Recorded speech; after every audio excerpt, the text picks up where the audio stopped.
Hey guys, we're going to go over a quick video on how to properly maintain, check the chainsaw, and a couple features and everything on the DeWalt chainsaw. So this is a DeWalt 60 volt chainsaw. It takes the Flexvolt batteries.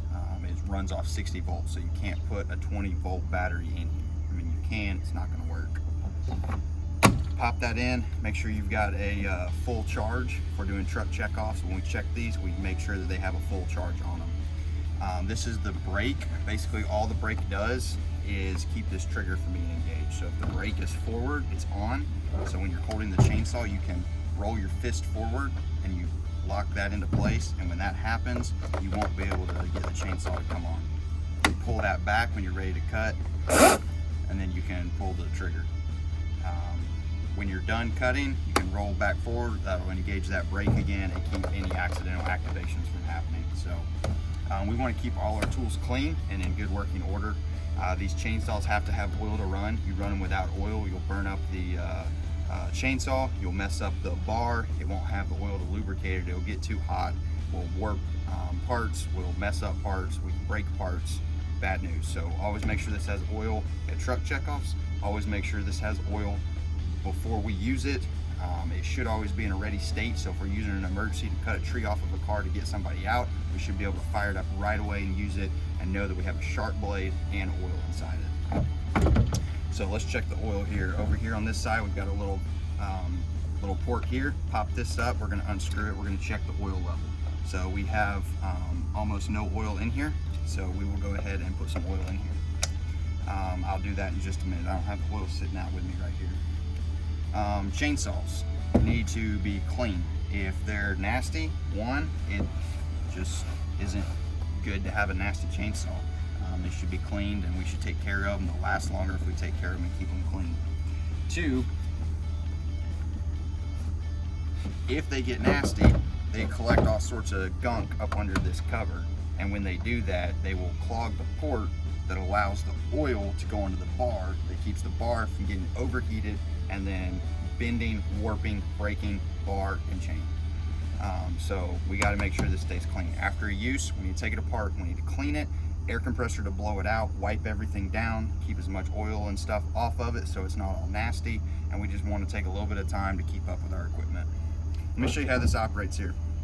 We got the bar and we've got a chain. Every time we put a new chain on, we flip the bar upside down.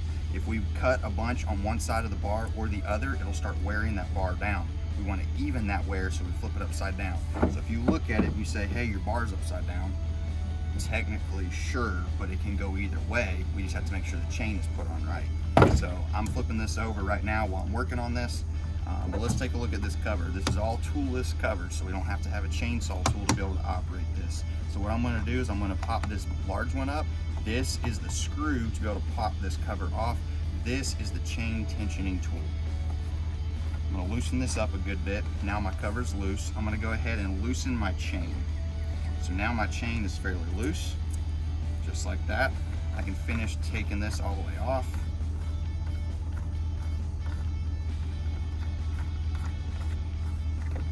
This comes off, and this is where all that junk gets caught that we have to clean out. So we will go ahead and start cleaning this out, and then I'm going to go use the air hose off the rescue in a minute to actually blow this out the rest of the way once I wipe the majority of this gunk out. As you know, oil attracts dirt. We have tons of bar oil going through here to keep this thing lubricated and running properly, so it's going to attract dirt. What are we doing with the chainsaw? We're creating dust and wood chips, so it's just going to make things worse. So that's why it's important to clean this out after every use. So I'll take this over to the air hose and spray this out and wipe this down a little bit better in a minute. This, we've got the wheel here that spins, which is actually where all our torque is coming from to rotate our chain around. The bar sets in there through these holes. You can tell the holes are mirrored. So if I flip it upside down, everything lines up fine. So this bar is meant to be flipped upside down. I'm gonna go ahead and take this chain off, just wipe this bar down. I'm gonna go ahead and work on getting some of this out too. I'm gonna go blow this off in a minute as well. It's got all these little ports in here. which is where the oil comes out, and if it gets junk clogged up in there, then it's not going to release that oil, and you'll mess the chainsaw, chain, bar, etc. up.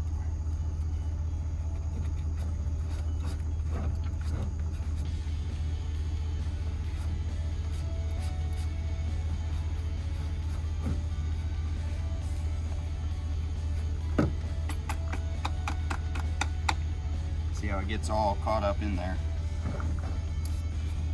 Okay.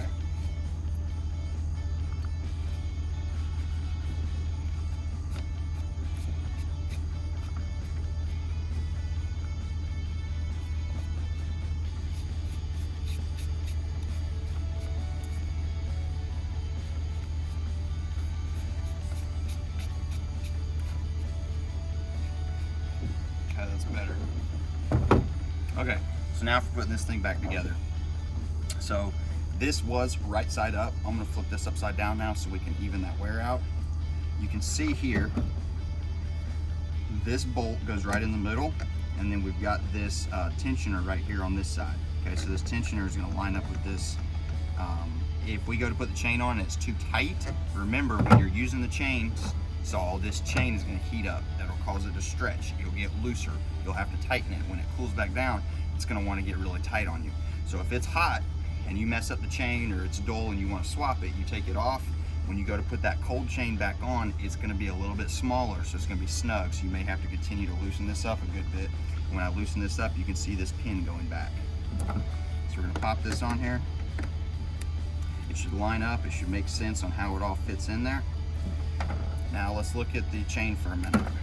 When we put this chain on, we have teeth on this side with this depth gauge in front of it. This depth gauge keeps us from being able just to rip through and mess a bunch of parts up. So if we rip through too fast, one, it's dangerous for kickback. Two, you end up catching something, it'll rip that tooth off and mess up your chain. So that helps keep your chain in better condition.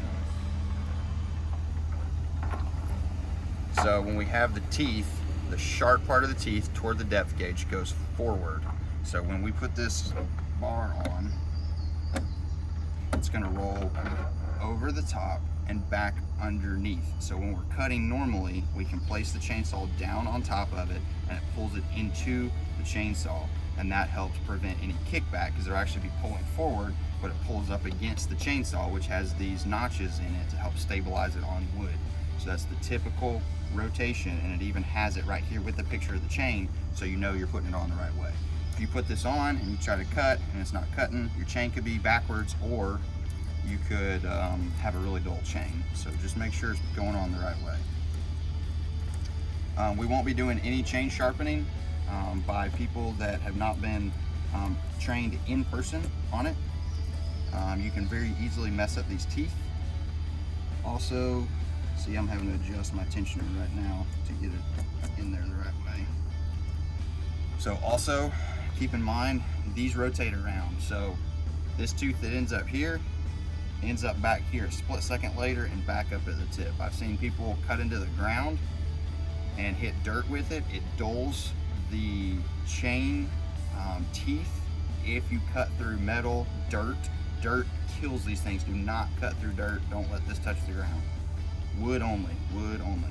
So if it touches the dirt or metal or anything like that, likely you ruined all the teeth on there, not just the tip of the bar. I've seen people touch the dirt and say, well, just the tip is sharp, I'm gonna cut back up here. Well, no, it rotates all the way around. So in a split second, you got every one of those teeth. So you dip it down into the dirt for a split second, you dulled every single tooth. That's all it takes. So in order for this to be operationally ready to where we can use it at a house fire, at a wreck with a tree, clearing the road after a storm to get an ambulance through in a timely fashion, we have to make sure these things are operationally ready. In order to do that, we need to make sure our chains are sharp. If we use this thing a good amount, cut a bunch of trees out of the road, use it on a house fire, anything more than just one limb, we need to have this sharpened. We have extra chains that sit in the rescue in a tool bag, an accessories bag. So take that chain off, let me know so I can get it sharpened, and then put a fresh new chain on there. Put a chain guard so it's not rattling around in a truck messing this up. So I'm going to tighten this up. What we're doing is we're tightening this up to the point where when we stretch this out, we're going to pull on this chain, we should just be able to slide a dime in between that tooth and the bar. If I pull it out and I got that much slack, I've got too much. Let me get tension in. Pull it out, tension it just a little bit more, pull it out to there, slide a dime underneath. It's pretty sturdy. You put this too tight, it'll have too much friction, it'll wear out your chain and your bar prematurely. Click this until it pops. It's like a gas cap. You go until it has enough tension and it pops. Lock that in, and this is ready to go. Make sure you put your bar cover back on here. One other thing I want to point out is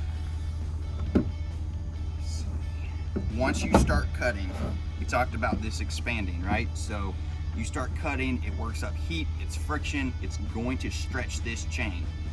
This chain, because it's a lightweight chainsaw and a lightweight chain, it's thinner than most chainsaws. When you start cutting, it heats up, it stretches. When it stretches, you're gonna have to make a couple cuts and then stop, loosen this up a little bit, tighten your chain down, tighten it back down, or else this chain's gonna fly off and wrap around because it's gonna be too loose to actually stay on here.